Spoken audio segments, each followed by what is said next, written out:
Se considera que el 57% de los jóvenes de la iglesia no creen que existe un patrón objetivo de la verdad.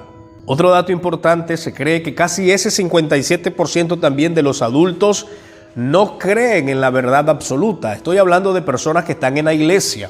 Otro dato importante es que el 84% de los estudiantes de primer año de las universidades cristianas, cuando les toca o les corresponde defender su fe, no lo pueden hacer firmemente. Es decir, estudian en universidades cristianas, son jóvenes cristianos, pero cuando les corresponde defender la fe, no hayan qué decir, no pueden defender la fe. Eso es un dato preocupante para la iglesia actual. Y otro dato importante es que 2/3 partes del 70% de los americanos que dicen que es importante seguir las enseñanzas bíblicas, ellos rechazan las actitudes o los mandamientos morales como una verdad absoluta. Por supuesto, ellos no consideran que los absolutos morales tienen que estar presentes. Son algunos de los datos importantes que están dentro de la iglesia. Pero miremos dos áreas peligrosas que están dentro de la iglesia que en estos últimos días se va a empeorar. Dos áreas. Uno es el ataque a la Biblia. Quiero darte un dato de Marcus J. Bohr. Es uno de los eruditos de la Biblia más conocido de hoy. Particularmente es conocido por desarrollar o por enseñar la historia de Jesús. ¿Qué es lo que dice Marcus? Dice sobre la Biblia: el origen no es sobrenatural. Quiero que me ponga atención a esto importante. Dice que el origen de la Biblia no es sobrenatural, sino que es humano. Él dice también que el cristianismo no depende de una verdad literal o infalible de la Biblia. En otras palabras, él dice que el cristianismo no depende meramente de la verdad que está en la Biblia. Y él hace una pregunta en su escrito interesante.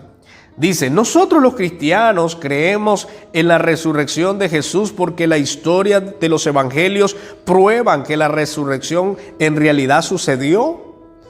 Él está diciendo: ustedes creen en Jesús y en la resurrección porque los evangelios lo enseñan. Él responde a esta pregunta: algunos cristianos sí lo creen. En verdad, he visto sermones en el día de la resurrección acerca de esto. Pero algo importante, él dice, y escucha bien, lo voy a leer literal como dice él: yo diría que la verdad de la resurrección no depende si en realidad hubo una tumba vacía o si algo sucedió al cuerpo de Jesús. La verdad de la resurrección es que Jesús continuó siendo una realidad viviente después de su muerte. Te voy a parafrasear lo que está diciendo un erudito de la Biblia, uno de los más influyentes en nuestro tiempo, el erudito Marcus J. Bohr. Lo que él está diciendo es que la creencia de Jesús, que la resurrección de Jesús, no depende de que si realmente fue así, no depende de que si él realmente estuvo en una tumba o su cuerpo fue golpeado, sino que depende de la creencia actual, o sea, la opinión de todas las personas. Lo más importante, dice él, es que toda la gente cree en el sacrificio de Jesús. Aunque no haya pasado así, la verdadera resurrección es que toda la gente cree hasta la actualidad que Jesús resucitó. Mis hermanos, esto es preocupante. Tenemos que tener presente algo los cristianos. El significado de la Biblia, el significado de cada texto de la Biblia nunca cambia. Las generaciones cambian, los tiempos cambian, las personas cambian, pero la palabra del Señor nunca cambia. La palabra del Señor permanece firme en todo tiempo, en toda época y en todos los años. Jamás cambiará la palabra del Señor. Y otra cosa importante que usted tiene que tener presente es que no creemos en Jesús y en la resurrección de Jesús porque esta sea la opinión de todas las personas, o por lo menos de muchas personas. Creemos en la resurrección de Jesús porque la Biblia, que es la palabra infalible de Dios, registra la muerte y la resurrección de nuestro Señor Jesucristo. Es decir, que nuestra fe no está basada en la opinión de la mayoría de las personas. No es que la mayoría tiene la razón. No. La verdad está en la Biblia. Y si la Biblia habla de la muerte y la resurrección de Jesús, eso es infalible. Eso es verdad. Eso pasó. Si la gente no lo cree o si la mayoría de la gente no lo cree, ese es otro problema. Pero mientras la Biblia lo afirme, esa es una verdad absoluta. Recuerde que para los cristianos la Biblia, la palabra de Dios, es la única verdad absoluta sobre cualquier enseñanza, sobre cualquier tema, sobre cualquier libro. No hay un libro más importante y más infalible que la palabra del Señor. La Biblia está siendo atacada desde adentro. Hoy vemos muchos hermanitos enseñando que hay textos que no son literales para nuestros tiempos. Hoy vemos muchos predicadores que están tratando de sacar la Biblia o los textos fuera de contexto y están formulando doctrinas, están enseñando mandamientos de hombre, están enseñando cosas que la Biblia las prohíbe, cosas que la Biblia llama inmoralidad, cosas que la Biblia llama pecado, cosas que la Biblia no lo aprueba. Muchos lo están aprobando, porque la gente está sacando fuera de contexto en esta nueva tolerancia los versículos de la palabra del Señor. Otra área preocupante en la iglesia o dentro de la iglesia es el amor, el sexo y el matrimonio. Escuche bien lo que le voy a decir. Las iglesias denominacionales cristianas de línea tradicional y las evangélicas se han visto involucradas en una lucha contra la nueva tolerancia en las áreas del amor. Estos datos que le voy a mencionar son datos preocupantes. Y escuche bien, hay iglesias donde aprueban la unión de dos hombres homosexuales. Y hay iglesias donde ordenan como pastor a homosexuales. Usted dice, pastor, usted está equivocado. Usted entonces necesita, escúcheme bien, si usted cree que estoy equivocado, usted necesita indagar, usted necesita estudiar a fondo. Pero hay iglesias en la actualidad que se denominan cristianas, que se hacen llamar evangélicos y están aprobando el matrimonio entre personas homosexuales y también están aprobando el ministerio o la ordenación al ministerio a personas homosexuales. Esto es preocupante. Esto no está pasando fuera, está pasando en la iglesia. Porque están usando la palabra de Dios, están usando la fe para tratar de aprobar estas creencias dentro de la iglesia. Otro dato importante que usted necesita ponerme atención ahora. El pastor Ginny Cricks es un pastor de la Iglesia Metodista Unida en el estado de Nebraska, de la primera iglesia metodista. Escuche bien lo que él hizo. Él actualmente tenía en ese tiempo donde sale este artículo 1,900 miembros y él condujo a una boda o casó a dos personas lesbianas. Este pastor fue sancionado, fue suspendido por 70 días, pero luego volvió a su ministerio. Otro dato importante, la capellana metodista Ann Moore hizo una ceremonia de bodas en la capilla universitaria para dos homosexuales que también eran ateos profesantes. Y ha dicho públicamente que en el futuro seguirá casando a personas del mismo sexo. Hermanos, estamos hablando de la iglesia. Estamos hablando de pastores y mujeres que predican la palabra del Señor dentro de la iglesia, que están casando a homosexuales, están casando a lesbianas y todavía los están ordenando. Otro dato importante para ir más allá. George Kerry, líder espiritual de la iglesia anglicana, que él tiene y cuenta su denominación con unos 70 millones de miembros, recientemente se declaró, escuche bien, en contra de la ordenación de los homosexuales, pero no lo hizo basado a las razones bíblicas. La razón que él tomó es que la mayoría de los miembros, él dice, si la mayoría de nuestros miembros de nuestra denominación aprueban el matrimonio o la ordenación entre el mismo sexo, entonces lo vamos a hacer. ¿Sabe qué está diciendo él? No es porque la Biblia lo está prohibiendo, sino porque no quiero causar divisiones. Si la mayoría de los miembros de la congregación aprueban el matrimonio igualitario, el matrimonio entre el mismo sexo, y aprueban la ordenación de homosexuales, entonces lo vamos a hacer. Él está diciendo, lo que a mí me detiene no es la Biblia, lo que me detiene es la mayoría de la gente que yo guío o dirijo. Mis hermanos, estos datos son preocupantes. ¿Sabe por qué? Porque la nueva tolerancia lo que está haciendo es entrando a la iglesia poco a poco, y lo que está haciendo es tratando de que la iglesia llame algo bueno o aplauda las cosas que la Biblia le llama abominación. En los temas anteriores, si usted no los ha visto, usted tiene que irlos a ver. Porque en los temas anteriores hablamos cuál es el punto de vista de la iglesia hacia los homosexuales. Afirmamos en un tema, usted lo puede ir a ver. No odiamos a los homosexuales. No le deseamos mal a un homosexual. Pero no podemos aprobar ni aplaudir el matrimonio entre los homosexuales. No podemos aprobar la ordenación al ministro de personas homosexuales. ¿Sabes por qué? Porque la homosexualidad, la Biblia la llama abominación. No es los cristianos, es la palabra de Dios. Esas palabras salieron de la boca de Dios. Dios abomina la actitud homosexual. Por eso es que la persona que llega a Cristo tiene que arrepentirse de sus pecados, pedir perdón a Dios y entrar en una comunión con Dios.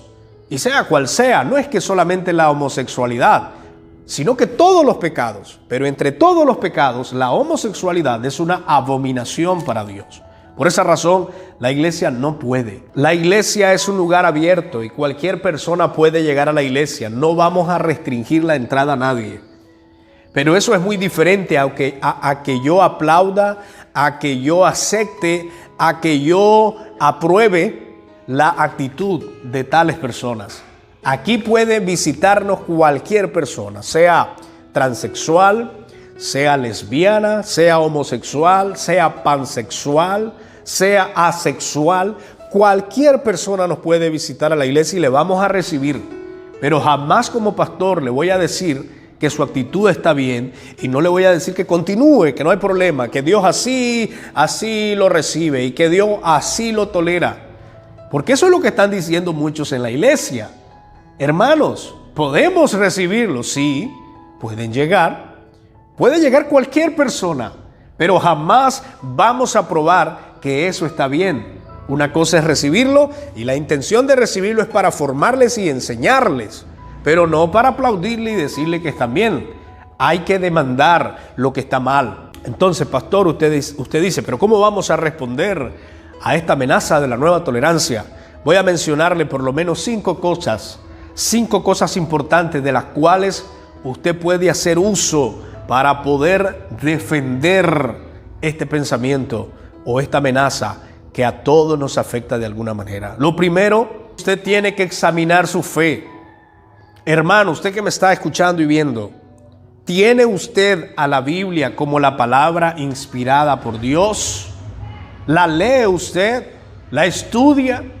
¿Cuál es el concepto que usted como cristiano, sí, usted que me está viendo, cuál es el concepto que usted tiene de la Biblia? Porque si usted tiene un concepto de que la Biblia es meramente humana, de que la Biblia no es inspirada por Dios, sino que es una historia redactada por hombres comunes y corrientes, si usted tiene esa idea, va a ser uno de los primeros que va a aceptar esta nueva tolerancia. Mientras usted no acepte que la Biblia es inspirada por Dios, que la Biblia es infalible, si usted no acepta esta verdad, usted estará abierto a aceptar muchas verdades.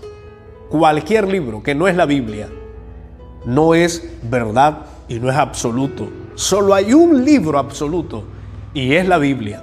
Por esa razón, la primera parte para usted poder contrarrestar esta amenaza tiene que examinar, ¿tiene a la Biblia como la palabra de Dios? Porque si usted la tiene como la palabra de Dios y la inspiración de Dios, entonces cualquier pensamiento que se levante y la Biblia no lo aprueba, usted tampoco lo va a aprobar. Jamás, porque la Biblia lo rechaza. Lo segundo, esfuércese por tener una interpretación y aplicación correctamente de la Biblia. Y es aquí donde hay un grave problema, porque la mayoría de las personas que sacan la falsa doctrina, la mayoría de las personas que aprueban cosas que la Biblia condena, es porque no han tenido una buena interpretación de la palabra del Señor.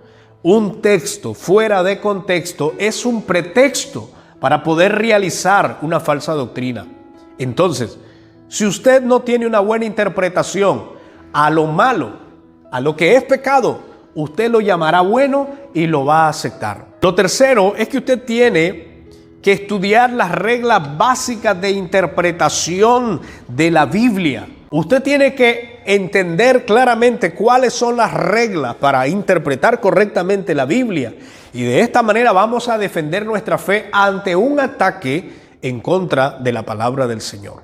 Lo cuarto es que usted no debe delegar, como padres cristianos, no debemos delegar la educación de nuestros hijos a la iglesia.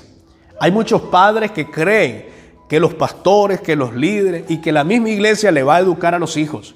Esa no es una responsabilidad principal de la iglesia ni del pastor. La responsabilidad principal de educar a sus hijos son los padres. La Biblia bien lo dice en Deuteronomio 6, versículos 6 al 9. Y estas palabras que yo te mando hoy estarán sobre tu corazón y las repetirás a tus hijos y hablarás de ellas cuando esté en tu casa y andando por el camino, al acostarte y cuando te levantes, y las atarás como una señal en tu mano y estarán como frontales entre tus ojos, y las escribirás en los postes de tu casa y en tus puertas. ¿Cuál es la responsabilidad principal de los padres? Educar a los hijos. Mira, como estamos entrando en esta nueva tolerancia, la tolerancia está amenazando con destruir la fe y la Biblia y la creencia en el Señor de nuestros hijos. Entonces, ¿cuál será el papel del padre en la nueva tolerancia? Educar a sus hijos.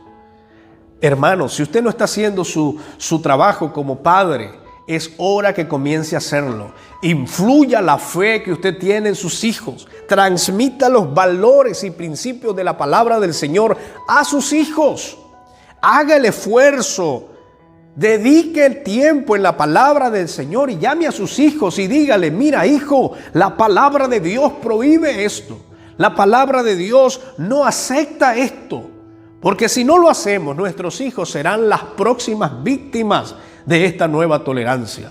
No queremos que de nuestros hijos se levante alguien en contra de nuestra fe. Eso sería catastrófico, eso sería doloroso. Por eso, mis hermanos, debemos de enseñar a nuestros hijos los valores y debemos de enseñar la reverencia que deben de darle a la palabra de Dios. Debemos de enseñarle cómo leer la Biblia, cómo estudiarla, cómo aplicarla en sus vidas. Preparemos a nuestros hijos. La iglesia y el pastor no son suficientes para hacerlo. Usted convive con sus hijos, influya con sus hijos. Predíquele la palabra a sus hijos, enséñele los valores, el valor que tiene la Biblia. De esa manera sus hijos crecerán fuerte en la palabra de Dios, a tal punto que cuando llegue el enemigo con el pensamiento de la nueva tolerancia, con el pensamiento de que debes de aceptar lo que está malo, entonces tus hijos van a poder defender con firmeza y con valor los principios de la Biblia. Y lo otro es en oración. Debemos orar mucho por esta generación. No queremos que nuestra generación se pierda y se deje influir por este nuevo pensamiento. Oremos fervientemente. Ore por sus hijos, por su familia. Oremos por la iglesia, para que la iglesia pueda seguir avanzando como lo ha hecho y que este pensamiento de la nueva tolerancia no pueda detenernos. Y aunque se está metiendo ya en muchos lugares, vamos a contrarrestarlo con la palabra del Señor. Trabajemos fuertemente en nuestra generación. Transmitamos la verdad absoluta a nuestros hijos. Trabajemos fuertemente para que esta generación que viene, la generación nueva que se está levantando, pueda tener valores y principios de la palabra del Señor. Y recuerde esto: no existe una verdad fuera de la Biblia. La verdad absoluta es la Biblia. Donde sea, donde vayamos, la Biblia jamás cambiará. Es infalible. es perfecta y todos sus mandamientos son perfectos. Por esa razón, vamos en contra del pensamiento de la nueva tolerancia y lo afirmamos. La única verdad es la palabra del Señor.